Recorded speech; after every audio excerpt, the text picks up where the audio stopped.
నమస్తే, welcome to Leo. మనతో పాటు ఉన్నారు సీనియర్ జర్నలిస్ట్ హేమసుందర్ గారు. సార్ నమస్తే. నమస్తే అండి. సార్, మొత్తానికి ఎన్టీఆర్ గారి యొక్క 4వ తరం రాబోతుంది.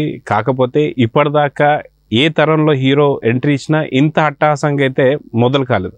సో మొత్తానికి 4వ తరంలో మళ్ళీ సీనియర్ ఎన్టీఆర్ లాగా అదే పేరు పెట్టుకున్న నందమూరి తారక రామారావు గారు మళ్ళీ రాబోతున్నారు. దీనికి డైరెక్షన్ వచ్చేసి వైవిఎస్ చౌదరి గారు అంటున్నారు. సో మొత్తానికి ఈ ప్రారంభోత్సవాన్ని ఎలా చూడాలంటారు? అట్టహాసంగా జరిగిందండి. ముఖ్యంగా ఎన్టీ రామారావు గారి స్మారక స్తూపం దగ్గర ఈ కార్యక్రమం పెట్టడం అనేది విశేషంగా చెప్పాలి. ముఖ్యంగా ఆలోచన రావడం కూడా గొప్ప విషయం. చౌదరి గారు ఇక్కడే పెట్టాలని ఆ కుటుంబంలో అందరిని మొబిలైజ్ చేయడం ఇంకో గొప్ప విషయం. ఎందుకంటే అంత కన్నుల పండుగగా ఉంది అక్కడ. ఎందుకంటే ప్రతి ఒక్కరూ ఆ ఫ్యామిలీలో బాలకృష్ణ గారి వైపు వసుంధర గారు వచ్చారు, అలాగే మోహన్ కృష్ణ గారు సతీ సమేతంగా వచ్చారు, సుహాసిని గారు వచ్చారు, కళ్యాణ్ రామ్ సిస్టరు, ఇట్లా ఆ ఫ్యామిలీలో దాదాపు అందరూ రావటం అక్కడ.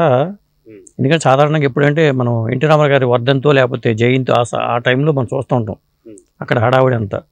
అలాంటి హడావుడి ఒక సినిమా ప్రారంభోత్సవం అక్కడ జరుపుకోవడం అనేది ఒక విశేషంగా చెప్పాలి. జనరల్గా ఆ ఫ్యామిలీలో ఓపెనింగ్ జరిగితే రామకృష్ణ సినీ స్టూడియోలో జరిగేవి ఎక్కువగా అప్పట్లో. అలాంటిది ఇవాళ అక్కడ పెట్టేశారు రామారావు గారి. ఎందుకంటే ఆయన ఆశీర్వాదం కావాలనే ఉద్దేశంతో అక్కడ ప్రారంభం జరిగింది. పైగా ఆయన పేరు కూడా, హీరో పేరు కూడా నందమూరి తారక రామారావు కావడం ఒక విశేషం.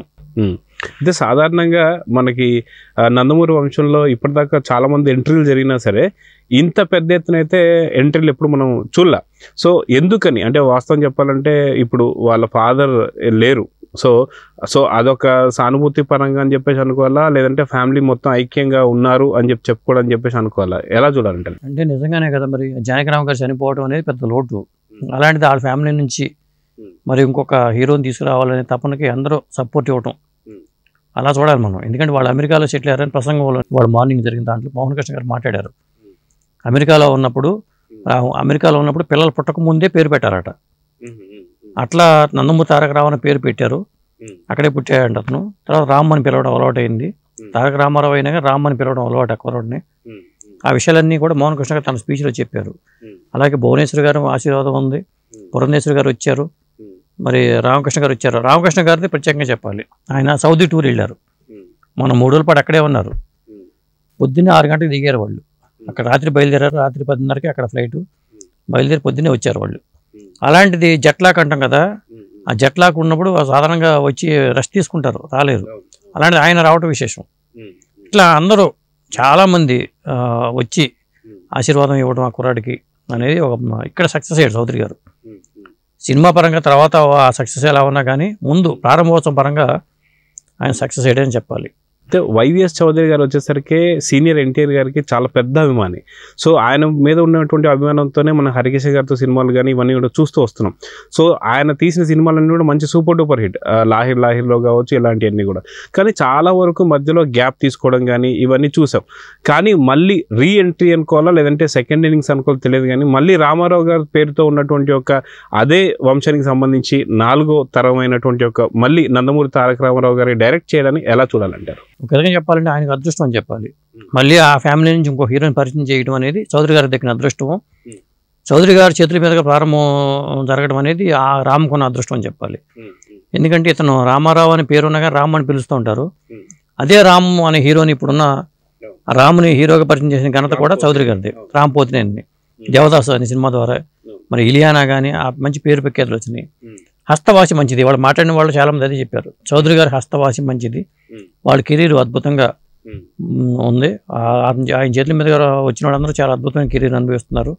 సాయిధరం తేజ్ కానీ లేకపోతే పోతినేని రామ్ కానీ ఆ హీరోయిన్లు కానీ అలా చాలామంది.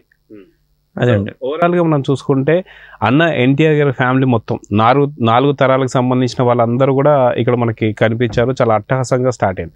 వాస్తవం చెప్పాలంటే ఇంత పెద్ద ఎత్తున ఈ మధ్య కాలంలో మాత్రం ఏ హీరో ఎంట్రీ అయితే మనం చూడలే. వాస్తవానికి బాలకృష్ణ గారి కొడుకు మోక్షజ్ఞ ఎంట్రీ కూడా ఉండబోతుంది అని చెప్పేసి కొన్ని కారణాల వల్ల మాత్రం ఆగిపోయింది. సో రామ్ ఎంట్రీ ఏదైతే ఉందో రామ్ ఎంట్రీతో ఖచ్చితంగా ఒక పెద్ద బజ్ మాత్రం క్రియేట్ అయిపోయింది. సో సినిమా స్టార్ట్ అవ్వకముందే ఈ బజ్ క్రియేట్ అవ్వడం అనేది ఈ మధ్య కాలంలో ఏ హీరోకి అయితే జరగలేదు. సో ఇదొక మంచి ప్రమోషన్ కూడా అని చెప్పేసి అనుకోవచ్చు అంటారా? 100%. ఎందుకంటే సినిమా రంగం పెద్దలకు కూడా చాలామంది వచ్చారు. కుటుంబ సభ్యులందరూ రావడం ఒక విశేషం అయితే సినిమా రంగానికి సంబంధించిన పెద్దలు చాలామంది వచ్చారు. అంటే బయట వ్యక్తులు చాలామంది సినిమా ప్రముఖులు రావడం కానీ వాళ్ళందరూ కూడా వచ్చారు. చాంబర్ తరపున చాంబర్ పెద్దలు మరి దామోదర ప్రసాద్ గారి, లేకపోతే ప్రసన్న కుమార్ గారు కానీ, ఇట్లా వీళ్ళందరూ వచ్చారు ఈ కార్యక్రమానికి. పైగా వీళ్ళ ఫ్యామిలీ, నందమూరి ఫ్యామిలీలో అందరం మాట్లాడటం కానీ, అందరూ కొబ్బరికాయ కొట్టి ఆశీర్వదించడం కానీ, ఎందుకంటే దేవుని కోరుకున్నారు. ఎందుకంటే అక్కడ జానకిరామ్ గారు లేరు, నందమూరి తారక రామ గారు లేరు. వాళ్ళ ఆశీర్వచనాలు పైనుంచి ఉంటాయనే పలుకులు పలుకుతూ వీళ్ళని ఆశీర్వదించారు. కాబట్టి అక్కడ ప్రారంభోత్సవం జరగడం అనేది నాకు తెలిసి ఇదే మొదటిసారి అనుకుంటున్నాను నేను, సినిమా ప్రారంభోత్సవం జరగడం అనేది. మరి ఆలోచన చౌదరి గారికి ఎలా వచ్చిందో తెలియదు కానీ అక్కడ విశేషం అని చెప్పాల్సి వస్తుంది. ఖచ్చితంగా ఆ కుర్రాడికి ఒక బ్రైట్ ఫ్యూచర్ ఉందనుకుంటున్నాను నేను. రామారావు గారి పోలికలు లేకపోవచ్చు, ఇవాళ ఉన్న టాలెంట్ ఉంటే చాలు. ఇప్పుడు ఇవాళ ఉన్న దీంట్లో ఒక విధంగా అదే ప్లస్ అనుకుంటున్నా. రామారావు గారి పోలికలతో ఉండటం కన్నా ప్రత్యేకమైన దీంతో ఇవాళ అతను వారసుడిగా ఎంట్రీ అయితే అది ఒక ప్రత్యేకత ఉంటుంది దానికి. ఎందుకంటే ఆ పోలికలతో ఉన్న వాళ్ళు ఎటో సక్సెస్ అవుతున్నారు కాబట్టి, ఆ పేరుతో ఉన్న వాళ్ళు సక్సెస్ అవుతున్నారు కాబట్టి, కుర్రవాడు కూడా హైట్ ఉన్నాడు, యాక్టింగ్లో ట్రైనింగ్ అయ్యాడు, అతనికి ఇంట్రెస్ట్ అంటే చిన్నప్పుడు ఇంట్రెస్ట్ అంట, కాబట్టి అతనికి బ్రైట్ ఫ్యూచర్ ఉందని అనుకుంటున్నాను నేనైతే. సో సాధారణంగా మనం చూసుకుంటే ఈ సినిమాకి సంబంధించి ప్రారంభోత్సవం మాత్రం జరిగింది, అయిపోయింది. సో ఇప్పుడు రానున్నటువంటి ఒక వైవిఎస్ చౌదరి గారి సినిమా ఏదైతే ఉందో ఇది ఓన్లీ తెలుగు వరకు పరిమితం కాబోతుందా, లేదంటే పాన్ ఇండియా స్థాయిలో రాబోతుందంటే ఏం చెప్తారు? అంటే నేను అనుకోవటం ఏంటంటే తెలుగు సినిమా కానీ వాళ్ళు చేస్తారు, అట్లాగే తీసుకుని వెళ్ళే అవకాశం ఉంది. పైగా కొత్త వాళ్ళని ఎంకరేజ్ చేస్తూ ఈ సినిమా చేస్తున్నారు. చౌదరి గారు ఈ సినిమా ద్వారా చాలామంది కొత్త వాళ్ళని ఎంకరేజ్ చేస్తున్నారు. ఆయన సీతారాముల కళ్యాణ సూత్రం వారిని సినిమా చేసినప్పుడు కూడా అక్కడ కొత్త వాళ్ళని ఎంకరేజ్ చేసుకుంటూ వచ్చారు. అప్పుడు వాళ్ళందరినీ అక్కడ ఎంకరేజ్ చేసుకుంటూ వచ్చారు. ఆ తర్వాత ఆయన సొంతంగా బ్యానర్ పెట్టి లాహిర్లో కానీ సీతయ్య సినిమా ద్వారా హరికృష్ణ గారిని ఎలా చూపించారో మనకు తెలుసు.